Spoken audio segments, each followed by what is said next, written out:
Bem-vindos ao segundo tutorial de C# do Peopleware.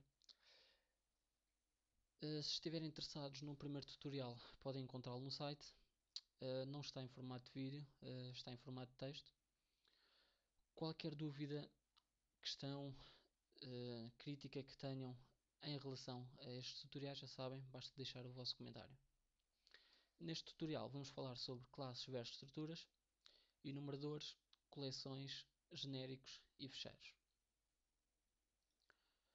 Classes versus estruturas. Então, as classes são tipos de referência, ou seja, são guardados na heap, na memória heap. As estruturas são tipos de valor, são guardados na stack. Isso implica que as classes tenham uma menor performance em relação às estruturas. Nós nas classes podemos fazer um override ao default constructor, ou seja, um construtor sem parâmetros, mas nas estruturas não podemos, ou seja, quando criamos um construtor tem de ser obrigatoriamente com parâmetros. As estruturas também não permitem herança. Não podemos herdar de outras classes, só mesmo de objeto, que é o que herdam todas as classes. E permitem ambos interfaces. Posto esta pequena introdução, vamos então ao código. Eu já criei aqui um projeto, mas se quiserem acompanhar, basta fechar novo projeto e criam uma console application e dou-lhe o nome. Este código vai estar depois disponível no site. O que é que eu fiz? Criei uma classe só com um inteiro lá dentro, um membro inteiro, mais nada, e criei uma estrutura também com um inteiro. Como podem ver, são semelhantes, a única coisa que muda é mesmo a definição. Isto é uma classe, isto é uma estrutura. Para o nosso objetivo, criei então duas instâncias, dei-lhes um valor e depois criei este método que vai receber a instância da classe e a instância da estrutura e vai-lhes atribuir novos valores ao inteiro x. Para provar a teoria, o que é que vai acontecer?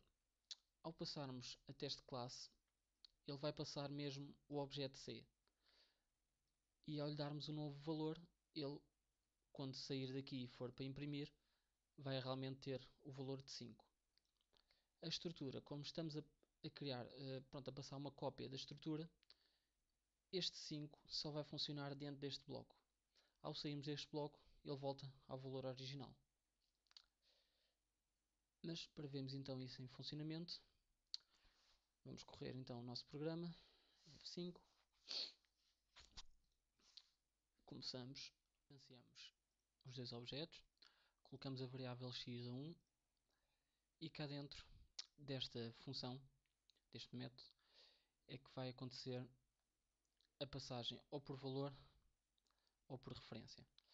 Neste momento, como podemos ver, estão as duas variáveis x de cada um dos objetos a 1. Entramos dentro do método e neste momento ele passou por referência a classe, ou seja, um apontador para o original, para esta classe aqui, e passou o valor por valor a estrutura, ou seja, é uma cópia desta variável. O que é que vai acontecer cá dentro deste método? Vamos colocar as duas variáveis x a 5, como podemos ver, mas ao sairmos deste bloco de execução, só a classe é que vai preservar esse valor, porque é a referência, é o original. Como vemos aqui, a classe tem o valor 5, mas a estrutura tem o valor 1, é o valor original. Ou seja, passamos uma cópia da estrutura para dentro deste método.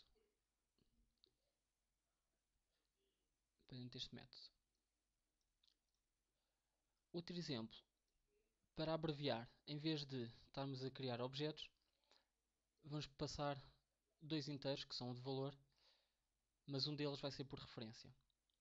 Temos aqui este método.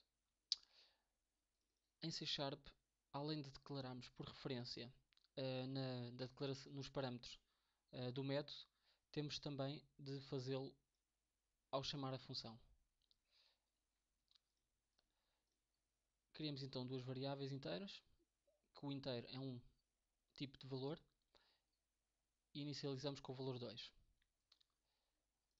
Entramos dentro do método testar e ele passa o y por referência, ou seja, é um apontador para esta variável, e o x por valor, ou seja, é uma cópia desta variável.